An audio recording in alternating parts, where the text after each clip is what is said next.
হয় না। এই সরকারে দেখেন তরুণরা আছে, মানে একেবারে সিনিয়র সিটিজেন আছে, কিন্তু কানেক্টিং যে ব্রিজ যারা তৈরি করে 35 থেকে শুরু করে 50 বছর বয়সী এক্সপার্ট, তারা কিন্তু নাই। অন্তর্বর্তী সরকারের এমন কি কোনো ভুল পদক্ষেপ আছে যেটা নিয়ে আসলে সমালোচনা করা যায়? আপনার চোখে এমন কিছু ধরা পড়েছে কিনা? বেশ কিছু জায়গায় ভুল পদক্ষেপ আছে। আমি তো নিয়মিত ভিডিও বানাই, বিভিন্ন মিডিয়াতে কথা বলি। দেখবেন ল এন্ড অর্ডার ঠিক করাটা আরো বেশি জরুরি ছিল, যেটা আরেকটু হতে পারতো কিন্তু এখনো হয়নি। তবে প্র্যাকটিক্যালি এটাকে এইরকমই আসলে হওয়ারই কথা ছিল, কারণ এতগুলো বছর লুটপাট করে গেছে, এতগুলো বছর প্রত্যেকটি স্ট্রাকচারই তো তাদের। বিচারপতিরা ছিল বিচারপতি লীগ, পুলিশ না ছিল পুলিশ লীগ, যে কোনো ওই যে সচিবালয় যেটা, ওটা তো সচিবালয়ের সচিবরা ছিল না, ছিল সচিব লীগ। মানে এই স্ট্রাকচার গুলো তো পুরোপুরি ভাঙা যায় নাই। এই কারণে তারা কিন্তু বিভিন্ন জায়গায় চক্রান্তটা করছে, বিভিন্ন ক্ষণে ক্ষণে বিদ্রোহ, ক্ষণে ক্ষণে কুটচাল, এটা দেখছেন না, বিভিন্ন জায়গায় তো ক্রমাগত লেগেই আছে।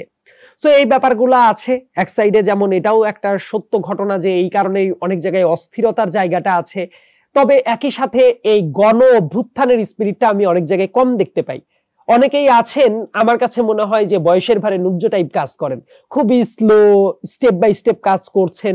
কিন্তু গণ অভ্যুত্থান পরবর্তী সরকার কিন্তু অনেক কিছু দেখার সুযোগ থাকে না, ঢাক ঢাক গুড়গুড় করে না, একদম ধর তক্তা মারপের এক টাইপ তড়িৎ গতিতে কাজ করা উচিত ছিল। সেই কাজটা তো অনেক জায়গাতেই হয় নাই, অনেক জায়গাতেই হয় নাই। অনেক জায়গায় ভুল অ্যাপয়েন্টমেন্ট এসেছে, যে অ্যাপয়েন্টমেন্ট গুলো ওইভাবে থাকার কথা ছিল না। অ্যাজ এ হোল আমি কালেকটিভলি বললাম। সো ভুল অ্যাপয়েন্টমেন্ট অনেক জায়গায় যেরকম ভাবে হয়েছে, তারপর অনেক ফ্যাসিবাদী সিস্টেম যেটা সেটা টিকে আছে।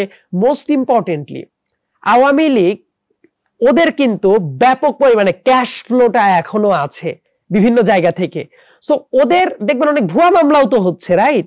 এসব ভুয়া মামলা দিয়ে ওদেরকে দমন করা যাবে না।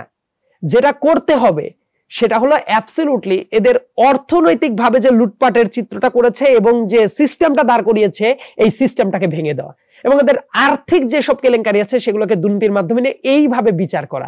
তাহলে দেখা যাবে ওদের ক্যাশ ফ্লোটা বন্ধ হয়ে যাবে, তখন অনেক হম্বিতম্বিও অনেক ক্ষেত্রে বন্ধ হয়ে যাবে। সো অনেক স্ট্র্যাটেজিক কাজটা করা হচ্ছে না। আবার অনেক জায়গায় একটা ব্যাপার আছে, দেখেন আমাদের যে বয়স, এই বয়সে অনেকগুলো মানে তারুণ্যের যেমন শক্তিটা আছে, এট দ্য সেম টাইম আমি এটাও বিশ্বাস করি সবকিছু তারুণ্যের দ্বারা সম্ভব না, অনেকে এক্সপার্টিস ওয়ালা মানুষজনও দরকার আছে, কিন্তু সেই ব্যাপারটা কিন্তু হয় না। এই সরকারে দেখেন তরুণরা আছে, মানে একেবারে সিনিয়র সিটিজেন আছে, কিন্তু কানেক্টিং যে ব্রিজ যারা তৈরি করে 35 থেকে শুরু করে 50 বছর বয়সী এক্সপার্ট, তারা কিন্তু নাই, সিরিয়াসলি মিসিং আছে।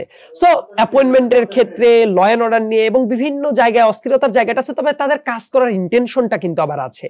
আর অনেক জায়গায় সীমাবদ্ধতা থাকবে, কিন্তু আমার কথা কতদূর কাজ করছে পজিটিভ ইমেজে সেটা গুরুত্বপূর্ণ।